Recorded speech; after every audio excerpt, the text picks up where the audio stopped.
프랑스의 조각가 오귀스트 로댕의 조각품에는 깔레의 시민이라는 조각품이 있습니다. 로댕의 작품 중에서 우리가 많은 사람들이 아는 작품은 생각하는 사람입니다. 이렇게 있잖아요. 그 작품은 많이 아는데 깔레의 시민 이 조각품은 우리가 잘 모를 수 있어요. 이 조각품은 6명의 사람이 이렇게 걸어가는 그런 모습이에요. 방향이 그런데 조금씩 다 다릅니다. 사실은 한 곳을 향해서 걸어가는 모습인데 조각품에는 방향이 다 달라요. 이 작품의 배경은 이렇습니다. 1339년 14세기죠. 1339년부터 1453년까지 영국과 프랑스는 100년 이상을 싸우다 말다를 반복하면서 전쟁을 합니다. 이 전쟁이 100년 전쟁입니다. 100년 이상을 전쟁하는 거예요. 100년 동안 서로가 지칠 대로 지쳐버렸을 때 프랑스 북부에 깔레라고 하는 이 도시는 기근과 열악한 조건 속에서 영국군의 공격을 11개월 동안 막아냈습니다. 그러나 마침내 영국군에 의해서 깔레시가 포위되었고 더 이상 버틸 수 없는 지경에 이르렀어요. 그래서 깔레의 시장은 백기를 들고 투항합니다. 약 1년간의 피곤한 공격으로 지칠 대로 지친 영국 왕은 분이 풀리지 않아서 깔레시의 모든 시민을 몰살시키겠다고 그렇게 말을 했습니다. 이때 깔레시의 시장이 시민들의 목숨만 살려주십시오 하고 애원을 했지요. 이에 영국왕 에드워드 3세는 광장을 가득 메운 깔레 시민에게 한 가지 조건을 내겁니다. 이 전쟁에 대해서, 이 저항에 대해서 누군가는 그래도 책임을 져야 하지 않느냐? 6명의 깔레 시민을 대표로 처형할 테니 6명의 시민을 내놓아라. 이렇게 요구를 했습니다. 내일 아침 교수역에 처할 6명은 홑옷만 걸치고 맨발 맨머리에 목에는 밧줄을 건 채 한 사람은 성문 열쇠를 들고 내 앞으로 걸어 나와야 한다. 이렇게 왕이 요구를 한 것이죠. 이때 깔레시에서 가장 부유한 위스타슈 드 생피에르라고 하는 사람이 앞에 나섰어요. 더 이상 많은 사람이 죽어서는 안 됩니다. 제가 먼저 죽어 영국왕께 자비를 구하겠습니다. 기꺼이 나가서 죽겠습니다. 하고 한 사람이 앞으로 나왔어요. 이 말이 끝나자마자 그 깔레시의 부유하고 존경받는 시민, 사업가 이런 사람들이 6명이 앞으로 나왔어요. 그러니까 모두 몇 명이에요? 7명.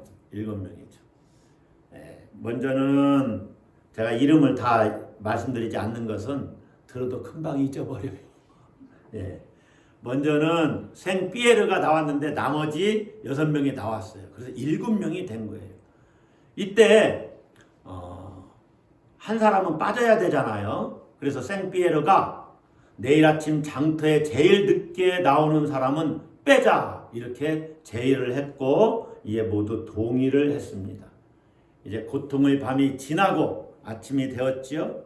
아침이 되었을 때 6명이 이렇게 모여서 나왔습니다. 그런데 생피에르는 오지를 않았어요.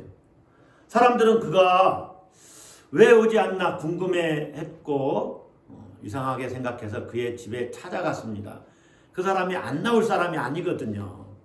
그런데 가서 보니까 이미 죽어 있었어요. 그가 왜 죽었느냐? 혹시라도 이 6명이 다른 사람들이 살기를 바랄 마음이 모두의 마음속에 이렇게 있을 것 아닙니까? 그러면 용기를 잃게 되겠죠. 그리고 혹시라도 6명이 차지 않을까 봐 자신이 솔선수범해서 목숨을 끊고 그들에게 용기를 북돋아 주기 위해서 극단적인 선택을 한 것입니다. 그런데 6명 모두 나왔지요. 침통한 모습으로 밧줄을 스스로 목에 걸고 교수대를 향해서 앞으로 나아간 것입니다.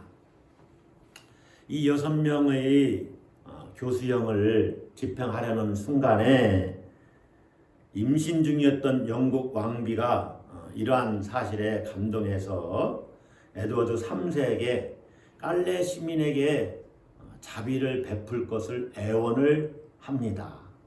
이에 왕이 처형을 취소했어요. 그래서 모든 시민이 다 살게 됐습니다. 550년이 지난 1895년 깔레시는 이 6명, 어찌 보면 7명이죠. 이 7명을 기리기 위해서 조각가 로댕에게 조각상을 의뢰합니다. 그래서 로댕이 조각한 작품이 바로 깔레의 시민, 인터넷에 깔레의 시민 치면 이 조각상이 나와요. 비통한 표정으로 영웅은 막 내가 죽으러 가겠다 이렇게 한 것이 아니라 이들을 살리기 위해서 내가 그래도 나가야지 하고 비통한 심정으로 나간 이 6명, 그들이 영웅이라는 이런 차원에서 로댕이 그런 조각품을 조각했던 거예요. 여러분, 이들 7명, 조각품은 6명이지만 이들은 가장 풍요로운 삶을 누리던 깔레시의 귀족들이었습니다. 그래서 노블리스 오블리주라고도 하고, 이 귀족들의 의무를 이야기할 때 이 깔레의 시민 6명, 7명이죠. 이들을 이렇게 이야기하는 경우도 있어요. 사회적으로 명예가 있는 사람들은 사회적 책임을 다해야 된다. 여러분, 우리가 이 시간에 한번 생각해 볼 것은 왜 그들이 죽음을 각오하고 교수형에 처해질 텐데 자기가 죽겠다고 앞에 나섰을까요? 자기를 희생함으로 깔레시의 시민들을 살리기 위해서잖아요. 최소한 그 7명은 자기만 살고자 하지는 않았다는 것입니다. 깔레시의 시민들과 자기의 운명을 함께 보았던 거예요. 하나의 운명 공동체로 인식했다 하는 것입니다. 하나의 공동체라는 인식을 가지고 그 7명이 자신의 목숨을 내놓은 것이죠. 그렇게 내놓음으로 다 같이 살게 되는 놀라운 선물을 받은 것입니다. 여러분, 하나됨은 공동의 삶의 원리입니다. 가장 대표적으로 하나 되는 공동체가 가정이지요. 가족 중에 우리 열심히 살고 우리 좀 부유하게 그리고 행복하게 살아야지. 근데 가족 중 한 사람이 허랑방탕 모든 돈을 다 날리고 그러면은요, 그 가정이 제대로 세워지겠습니까? 공동체가 하나 되는 것은 사는 길이에요. 예를 들면 한 마을에서 이웃과 다퉜네요. 저놈이 괘씸하고 밉다고 해가지고 공동 우물에 거기다 독약을 풀 수가 있습니까? 온 마을 공동체가 그 우물을 마시는데 온 마을 공동체는 하나로 연결되어 있다는 거죠. 우물을 중심으로. 공동체의 원리 중 가장 중요한 것은 하나됨입니다. 따라서 한번 하겠습니다. 하나됨. 스포츠에서도 대표적으로 적용이 되죠. 내가 꼬링을 넣을 수 있는데 내가 넣을 수 있는 확률이 20-30%예요. 근데 패스해주면 거의 한 80-90% 이상 골을 넣을 확률이 있으면 패스를 해줘서 팀이 이기도록 하는 것이 스포츠 정신 아닙니까? 서로 협력하는 것이 당연한 것입니다. 무슨 말이냐? 하나 되면 같이 살고 하나 되지 못하고 분열하면 다 같이 죽는 것입니다. 하나됨은 잘 살고 못 살고의 문제가 아니라 함께 죽고 사는 공동의 사활이 걸린 문제다 하는 것이죠. 사도 바울은 그리스도인은 빌립보 교회 성도들에게 이렇게 말하는 거죠. 그리스도인이라면 복음에 합당하게 생활해야 한다. 그러면서 한마음 한뜻으로 복음의 신앙을 위하여 협력해야 한다. 이렇게 말을 했습니다. 그것이 1장 27절 이후에 이렇게 나오는 거예요. 오직 너희는 그리스도의 복음에 합당하게 생활하라. 그리고 복음의 신앙을 위하여 협력하라. 이렇게 말했는데 오늘 본문에서는 그것을 구체적으로 설명해요. 특별히 1절에서 4절 보면 교회가 하나 되어야 된다를 이렇게 이야기를 합니다. 왜 하나가 되어야 되냐? 지금 빌립보 교회는요. 빌립보 교회 성도들은 로마의 시민권을 가진 사람들입니다. 대단한 긍지가 있는 거죠. 제가 지난번 설교에 로마 시민권을 가졌다는 것을 로마인이라고 이렇게 말했는데 로마시에서 사는 것이 아니고 빌립보 도시에 살지요. 지금으로 이제 소아시아 지방, 터키 이 지방. 그런데 로마 시민권을 가진 사람들이 얼마나 긍지가 높겠어요? 로마 시민권의 긍지로 사는 것이 아니라 하늘나라 시민의 긍지로 살아라 이렇게 이야기를 하고 있는 거죠. 이 빌립보 교회는 로마 제국을 등에 업고 이제 핍박하는 유대주의자들과 부딪히고 있어요. 빌립보시에서 살고 있지만 기독교적인 가치관을 갖고 사는 사람들이잖아요. 기독교인이니까. 그런데 이 유대주의자들이 와서 온 교회를 향해서 대적하는 것이죠. 좀 이따 말씀드리겠지만 한마디로 이런 거예요. 아니 로마 황제가 우리의 주인데 어찌하여 너희는 예수를 주라고 하고 로마 황제를 주님으로 인정하지 않느냐 그 말이에요. 그렇게 해서 로마 사람들을 선동하는 거죠. 그런 상황에서 교회는 어떻게 해야 되느냐? 서로 연합해서 하나가 돼야 된다. 이걸 이야기하고 있는 거예요. 자, 1, 2절을 한번 봅시다. 2장 1절입니다. 그러므로 이제 위에서 쭉 이야기한 것을 이렇게 이어서 말하고 있지요. 그러므로 그리스도 안에 무슨 권면이나 사랑의 무슨 위로나 성령의 무슨 교제나 긍휼이나 자비가 있거든. 권면, 위로, 사랑의 무슨 위로니까 사랑의 위로죠. 그러니까 권면, 위로, 교제, 그리고 긍휼과 자비는 같이 갑니다. 긍휼이나 자비, 그리고 네 가지입니다. 이것은 모두 하나님 안에서 삼위 하나님과의 관계 속에서 성도들이 경험하는 영적인 어떤 은혜들입니다. 이런 것들이 바울과 빌립보 교회에 나타나고 있으니 교회는 어떻게 해야 되느냐? 하나가 되어야 된다. 그 말을 하고 있는 거예요. 그래서 2절에서는 연합의 토대를 권면해요. 그런 것들이 있거든 어떻게 해야 되느냐? 같이 한번 읽어보겠습니다. 마음을 같이하여 같은 사랑을 가지고 뜻을 합하여 한 마음을 품어.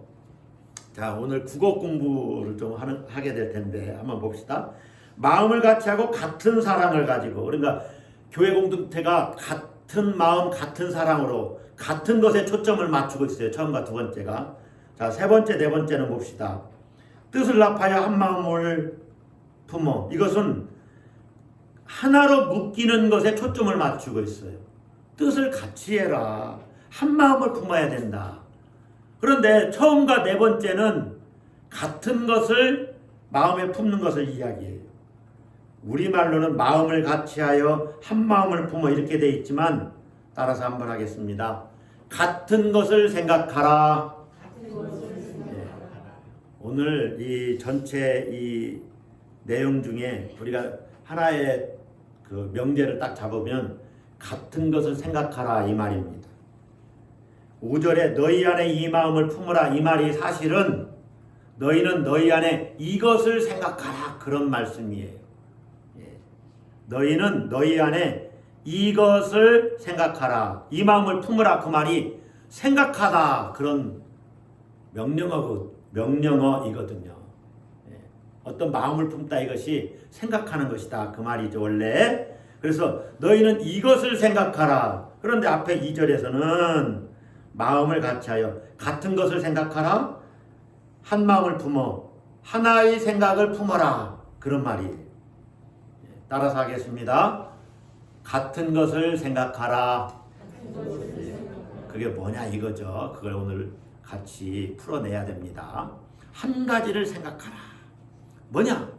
같은 생각으로 서로 연합하라는 거예요. 하나가 되라. 연합의 시작은요, 생각의 영역에서부터 시작돼야 됩니다. 오늘 교회 무슨 봉사할 일에 다 같이 연합해서 뭘 하자고 하는데 나는 친구 만난다고 오늘 가야지. 먼저 이런 생각이 들었죠? 어떤 모임이 있어서 가야지 이런 생각이 들었죠? 그것이 태도로 나타나는 거예요. 그래서 법적으로도 생각을 가지고 나쁜 짓을 저지르면 형이 큽니다. 그러나 실수로 나쁜 짓을 우연치 않게 저지르게 됐어요. 그런 일이 벌어졌어요. 그러면은 이 감형이 되지요. 감형의 사유가 되지요. 고의성이 있느냐 없느냐 생각에서부터 차이가 난다는 거죠. 연합의 시작은 생각의 영역을 바꾸는 것입니다. 그러니까 여러분은 무슨 생각을 하면서 살아야 되느냐? 좋은 생각, 긍정적인 생각, 하나님 중심의 생각을 잘해야 돼요. 생각을. 같은 생각으로 우리 그리스도인들은 예수님 중심으로 같은 곳을 바라보면서 나가는 거죠. 이것이 연합의 토대예요. 이 연합의 토대를 기반으로 연합의 태도가 나오는데 그것이 3절입니다. 어떻게 해야 되느냐? 한 가지를 생각하고 연합해야 되는데 3절에 아무 일에든지 다툼이나 허용으로 하지 말고 뭐뭐 하지 마라. 이건 소극적인 자세를 말하는 것입니다. 서로 싸우지 말고 헛된 영광 구하지 말라 그 말이에요.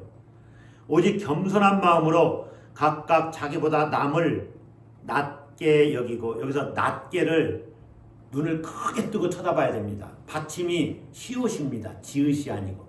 다른 사람들을 낮게가 아니고 더 낮게, 높이, 뛰어나게 여겨라 그 말이에요. 우리말은 참 그래서 가끔 글씨를 가지고 확인을 해야 돼요. 남을 탁월하게 여겨라. 다른 사람을 남을 더 뛰어난 사람으로 바라봐라 그 말이에요. 이것이 연합의 태도입니다. 연합의 태도. 그러면 그런 태도를 가질 때 우리는 어떻게 행동을 해야 되느냐? 이제 연합의 행동에 대해서 4절에서 또 얘기를 해요. 각각 자기 일을 돌볼 뿐더러, 자기도 좀 잘 살펴보고, 그 다음 같이 읽습니다. 또한 각각 다른 사람들의 일을 돌보아 나의 기쁨을 충만하게 하라. 나의 기쁨을 충만하게 하기 위해서 그렇게 하라. 그것이 아니에요. 그래서 때로 우리 말은 어순이 맨 마지막에 동사가 위치하잖아요. 근데 원래 이 원어적으로는 나의 기쁨을 충만하게 하라가 2절 맨 앞에 있어요.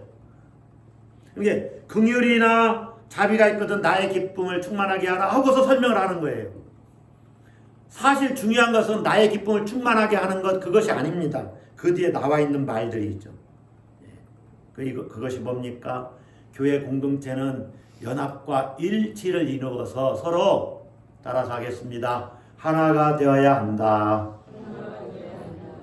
여러분이 생각부터 고쳐야 돼요. 우리 교회 공동체는 하나다. 나는 다른 사람과 복음을 중심으로, 예수님을 중심으로 하나가 되어야지. 교회 공동체를 세우는데 내가 하나가 되어야지, 연합해야지. 이렇게 생각을 해야 됩니다. 내면의 생각 영역에서 변화를 시작하는 것입니다.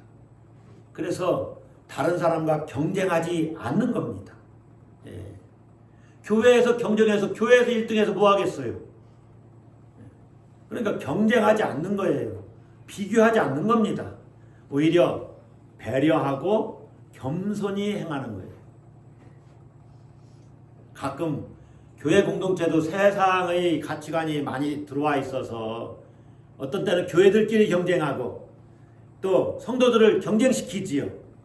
전도 많이 하면 연말에 금반지를 선물하겠습니다. 전도 많이 하십시오. 경쟁시킵니다. 그래서 부흥될 수는 있어도 사실은 다른 것은 아니에요. 교회 공동체는 경쟁하는 공동체가 아니다.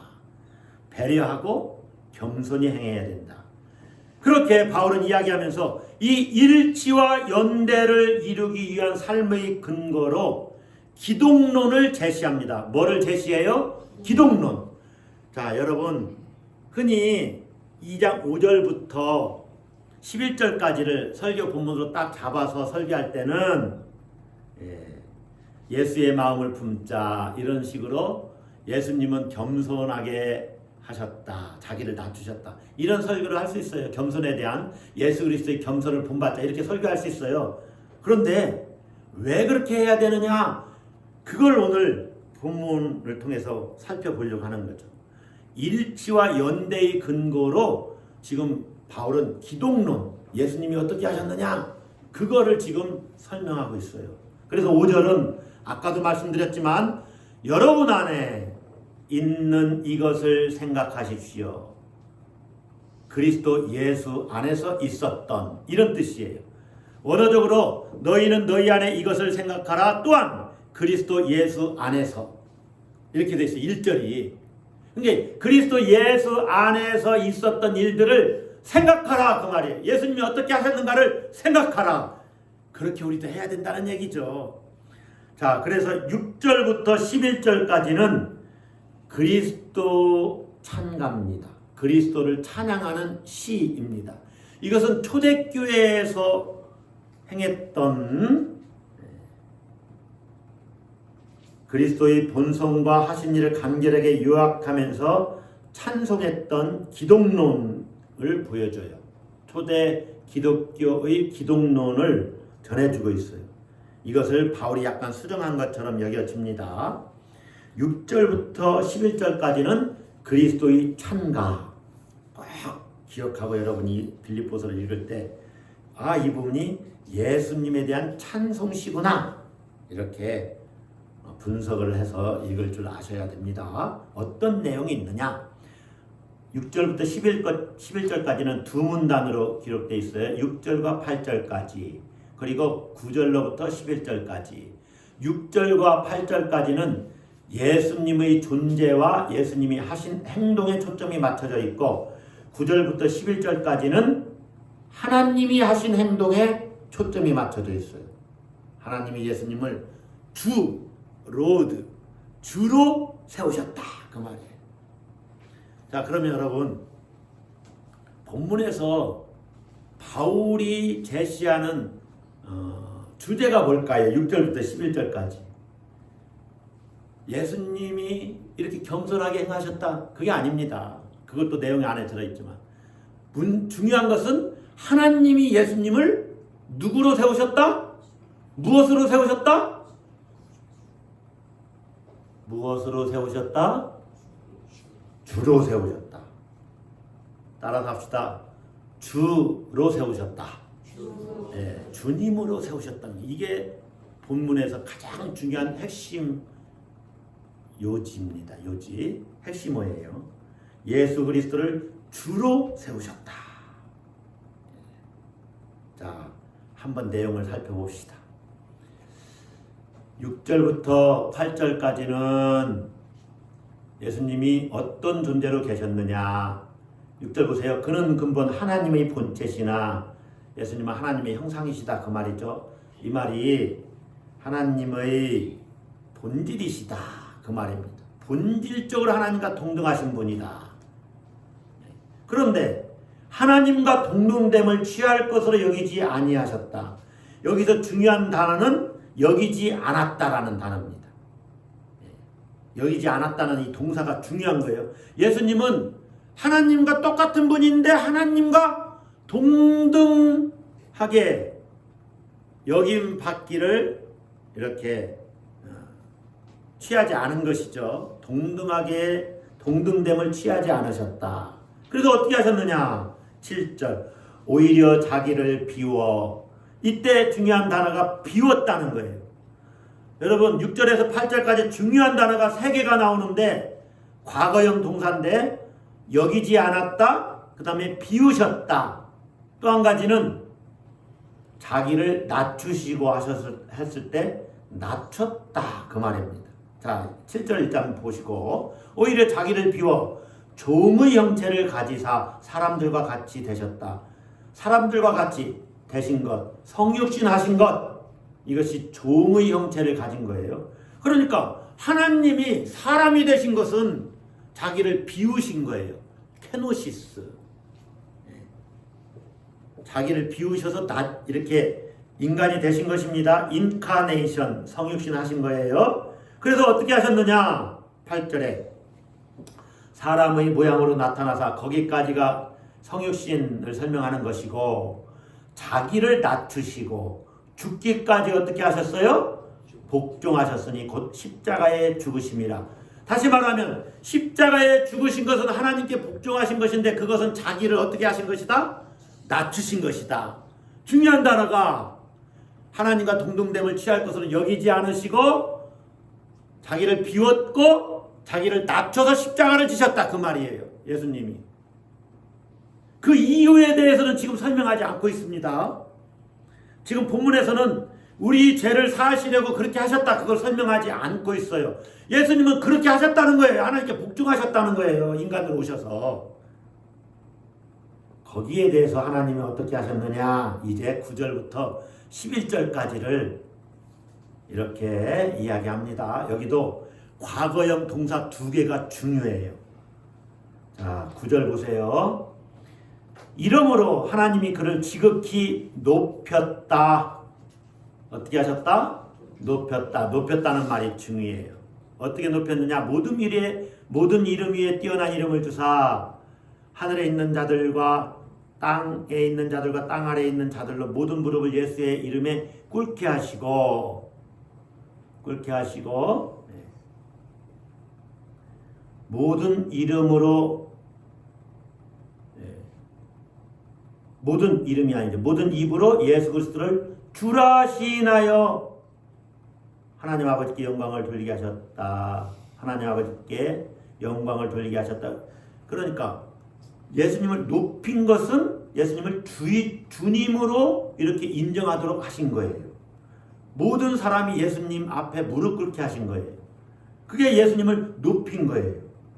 그래서 모든 이름 위에 뛰어난 이름을 주셨다. 높인 것은 예수님에게 뛰어난 이름을 주신 거예요. 어떤 이름을 주셨습니까? 주님, 주라는 이름을 주신 거죠. 아도나이, 이게 주이신데 예수님이 주이시다. 본문에서 높이셨다, 주셨다. 모든 이름 위에 뛰어난 이름을 주셨다. 여러분, 왜 예수님이 주라고 고백하는 이것이 중요하냐? 아까도 말씀드렸듯이 빌립보 교회의 대적자들은 예수님의 주 되심을 거부하도록 부추기고 있어요. 로마 제국에서 로마 황제를 어떻게 부르냐? 주라고 부릅니다. 주님, 로마 황제가. 그리고 로마 황제는 신의 아들로 인정받습니다. 신의 아들. 그런데 기독교인들은 뭐라고 그래요? 예수님이 하나님의 아들이라는 거예요. 그러니까 로마 사람들에게 자꾸 저들은 로마 황제를 주라고 부르지 않아. 예수가 주라고 그래. 그리고 예수님을 하나님의 아들로 인정하고 그를 경외하고 그를 숭배해. 그러니까 핍박하지요. 로마 사람들이, 로마 정권이, 로마 군인들이 교회를 박해합니다. 그렇게 대적자들이, 빌립보 교회의 대적자들, 유대주의자들이 선동을 하고 있는 것입니다. 이때 교회는 두려워하지 말고 예수님의 주 되심을 더 붙들어야 되는 거죠. 더 예수님께 복종하고 순종해야 된다는 것이죠. 그래서 바울이 이 찬송시를 재확인시킴으로 빌립보 교회가 대결의 상황에서 든든히 서게 하려고 하는 것입니다. 자, 그리스도 찬가의 요지는 바로 이것입니다. 그래서 예수는 지극히 높은 존재가 되고 어떤 존재보다 뛰어난 이름을 얻어서 결국에 주님이 되신다. 그것을 지금 이야기하고 있는 거예요. 그러므로 예수께서 이렇게 주가 되시니 성도들은 어떻게 해야 되느냐? 바울이 이제 12절에서 또 이야기를 해요. 그러니까 여러분, 성경은 이렇게 문맥을 통해서 읽어야 이 뜻이 정확해져요. 12절에서 바울이 이렇게 했죠. 그러므로 예수님이 주이심으로 이렇게 되는 겁니다. 나의 사랑하는 자들아, 너희가 나 있을 때뿐 아니라 지금 나 없을 때에도 어떻게 하라? 항상 복종하여. 앞에 설명 다 빼고 그러므로 항상 복종하여 이렇게 연결되는 거죠. 두렵고 떨림으로 너희 구원을 이루라. 예수님이 주이심으로 너희는 항상 복종해라. 예수님께. 그것이 너희 구원을 성취하는 것이다. 여러분, 예수님께 순종하는 것이 구원받는 길입니다. 할렐루야. 예수님께 불순종하고 제멋대로 사는데 구원은 그게 믿음입니까? 그게 믿음이 아니에요. 믿음은 순종으로 나타나는 거예요. 그러니까 항상 복종해라. 그것이 너희 구원을 이룰 것이다. 그래서 내가 지금 순종하고 있는 것이 내가 구원받은 증거입니다. 할렐루야. 당신 어떻게 당신 뭐 구원받은 증거를 내가 나 예수님 말씀대로 살려고 하고 있잖아. 이게 내 구원이야. 순종이 구원입니다. 본문을 쭉 읽어보면 그러므로 경쟁의 사고를 버리고 자기를 비워 섬긴 그리스도처럼 너희도 예수님 그리스도가 하나님께 복종하신 것처럼 너희도 주님께 예수님께 복종해라. 그 복종하는 것이 뭐냐? 1절과 4절이 여기에 연결되는 거예요. 다른 사람을 향해서 사랑과 배려의 모습을 가지고 온전한 교회 공동체를 이루라. 교회 공동체가 하나 되도록 연합해라. 그 말입니다. 그럴 때 개개인, 교회 성도들 개개인도 온전해진다는 거예요. 네. 여러분, 예수 그리스도께서 하나님께 순종하신 것, 자발적으로 순종하신 것이죠. 우리도 그렇게 자발적으로 순종해야 되는데 그것이 쉽지 않잖아요. 그래서 바울이 하나님의 일하심을 또 이야기를 해요. 그게 13절입니다. 너희 안에서 행하시는 일은 하나님이시니 자기의 기쁘신 뜻을 위하여 너희에게 소원을 두고 행하게 하시나니. 여러분, 이 참 성경 번역을 할 때 오늘 번역가가 또 저한테 혼나고 있어요. 성경 번역을 할 때 원어에 없는 쓸데없는 단어를 집어넣으면 큰 오해를 불러일으킵니다. 여기서 우리에게 소원을 두고 하나님이 행하신다 이 말은 없어요. 우리에게 소원을 두시고 행하신다 이게 아닙니다. 하나님은 자, 제가 원어적으로 한번 읽어드릴게요. 한번 비교를 해보세요. 왜냐하면 왜 두렵고 떨림으로 우리 구원을 이루어야 되냐면 왜냐하면 하나님께서는 너희 안에서 바라는 것을 그리고 호의를 위하여 역사하는 것을 역사하시는 분이기 때문입니다. 자, 역사하는 것을 역사하시는 분이다. 이것이 우리 성경에는 너희에게 소원을 두고 행하게 하신다. 그래서 빌립보서 2장 13절만 딱 떼다가 여러분 안에 소원을 가지십시오. 하나님이 그것을 자기의 기쁘신 뜻대로 이루어 주실 것입니다. 이렇게 설교하는 것은 전혀 문맥과 상관없이 설교하는 겁니다. 너희 안에서 행하시는 이는 너희 안에서 바라는 것은 하나님께서 그의 호의를 위하여 우리에게 베푸신 호의를 위해서 하나님이 역사하신다 그 말이 있지요. 그게 뭐냐 이거죠. 하나님이 우리에게 호의를 베푸셔서 역사하시는 것이 뭐냐 이거죠. 그것이 교회가 일치되도록 하시는 거예요. 그게 1절부터 쭉 연결되어 있어요. 그렇기 때문에 14절에서 우리 본문 설교 본문에는 포함이 안 돼 있지만 14절에서 이 말을 하는 거죠. 다 같이 읽어봅시다. 모든 일을 원망과 시비가 없이 하라. 예.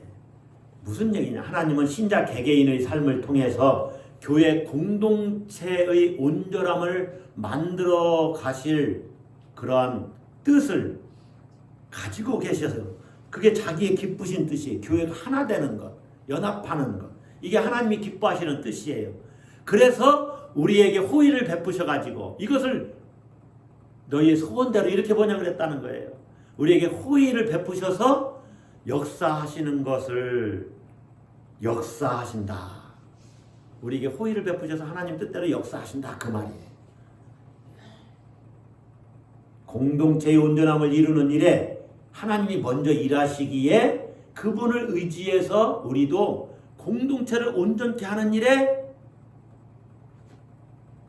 실천해야 된다. 할렐루야. 예. 여러분, 주님께 순종하는 삶은 교회 공동체에서 어떻게 나타나야 되느냐? 오늘 본문에 따르면 연합과 일치를 이루는 겁니다. 우리가 하나입니다. 한 가족이잖아요.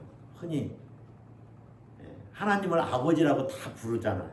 그래서 교회 공동체는 높고 낮음이 없어요. 목사는 높고 성도는 낮습니까? 그런 게 어디 있어요? 그렇죠? 인권에 있어서 아버지는 높고 아들은 낮습니까? 아니죠. 인권은 똑같은 거예요. 교회 직분은요, 기능적인 역할을 나눈 거예요. 뭐 계급이 아니다 그 말입니다. 오히려 더 많은 일을 하는 사람이 섬기는 일을 하는 거예요.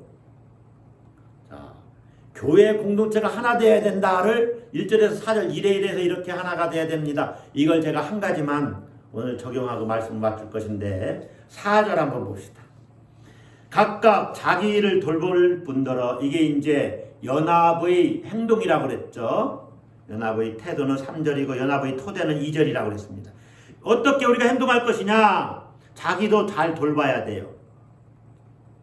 그리고 또한 각각 다른 사람들의 일을 돌보아 나의 기쁨을 그 부분은 2절 앞에 원래 있어야 되니까 다른 사람의 일을 잘 돌보라. 이게 무슨 말입니까? 각각 자기 일을 돌볼 뿐더러 또한 각각 다른 사람들의 일을 돌보라. 자기 입장만 주장하지 말고 다른 사람들의 입장을 좀 생각을 해보라. 그 말이에요. 상대방의 입장에서 생각해보라. 그분의 입장에 서서 그분을 섬겨드려야 된다. 이런 말이에요. 그러면 상대방이 이해가 되지요. 상대방을 수용할 수 있지요. 그 사람 입장에서 내가 섬겨야 제대로 온전히 섬기는 거다. 그 말입니다. 여러분 한번 생각을 해보세요. 내가 오늘 밥 살게. 그런데 나는 짜장면을 좋아해요. 그런데 상대방은 짜장면은 별로 안 좋아하고 짬뽕을 좋아해요.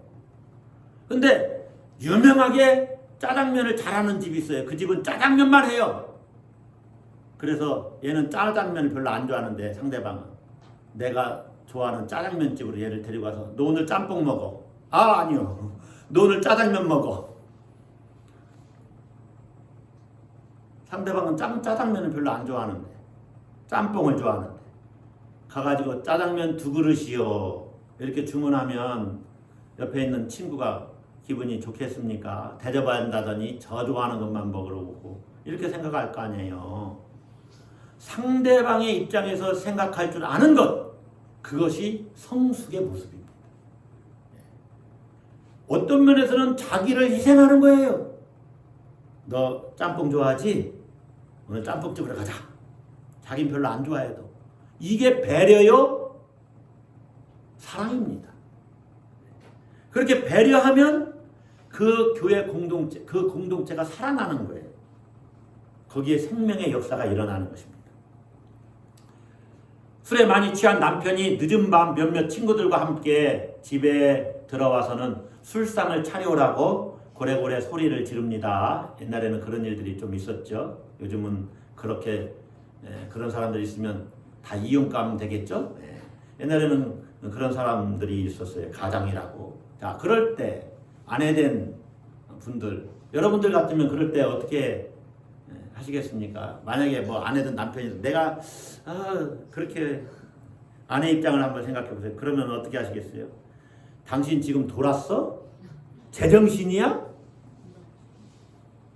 이렇게 소리 지르면서 막 그 친구들 앞에서 무안주고 싸우시겠습니까? 친구들을 데리고 온 남편 앞에서 아내는 남편의 자존심을 살려주기로 했습니다. 상냥한 얼굴로, 그것도 가식적으로가 아니라 진심을 다해서 친절하게 상을 갖고 들어와서 온갖 굳은 심부름을 다 하면서 다 남편의 요구를 들어주었어요. 이에 남편의 친구가 그렇게 친절하게 섬기는 모습이 너무나 이상해서 물었습니다. 아주머니, 우리가 이렇게 무리하게 대하는데도 화나지 않으세요? 이때 그 아내분이 대답을 합니다. 사실 저는 예수 믿는 사람입니다. 그런데 저 사람은 그렇게 예수님을 전해도 아직 믿지 않거든요. 이제 얼마 후에 죽으면 지옥에 갈 사람이잖아요. 생각하면 너무나 불쌍한 사람입니다. 그래서 살아있는 동안만이라도 최대한 편하게 모시려고 하는 것입니다. 이 얘기를 듣고 그 친구도 그 남편도 감동을 받았어요. 그날 이후 그 친구들도 이 남편도 성실한 그리스도인이 되었다고 합니다. 여러분, 상대방을 배려하면 화목해집니다. 공동체가 살아납니다. 다른 사람의 입장에서 생각하고 그를 섬기면 공동체는 일치를 이루고 하나가 될 수 있습니다. 할렐루야! 자, 우리는 예수님을 따르는 그리스도인입니다. 그리스도께 순종하는 사람들이에요. 이 순종이 교회 공동체에서는 어떻게 나타나야 되느냐? 다른 지체들을 더 뛰어나게 여겨야 됩니다. 나보다 더 뛰어난 면이 있지 이분에게. 그래서 자기를 겸손하게 하는 것이죠. 다투지 않고 헛된 영광을 구하지 않고 하나가 되도록, 교회 공동체가 하나가 되도록 연합하는 것입니다. 그것이 내가 사는 길이고 이 공동체가 사는 길이에요. 교회는 예수 그리스도를 중심으로 그렇게 하나가 되어서 하나님께 영광을 올려드리는, 섬기는 공동체입니다. 여러분, 우리 주님이신 예수 그리스도께 순종하기를 원하십니까? 마지막 문장인데 크게 아멘 하십시다. 우리 주님이신 예수 그리스도께 순종하기를 원하십니까? 네. 그러면 복음 안에서 하나가 되십시오. 기도하겠습니다.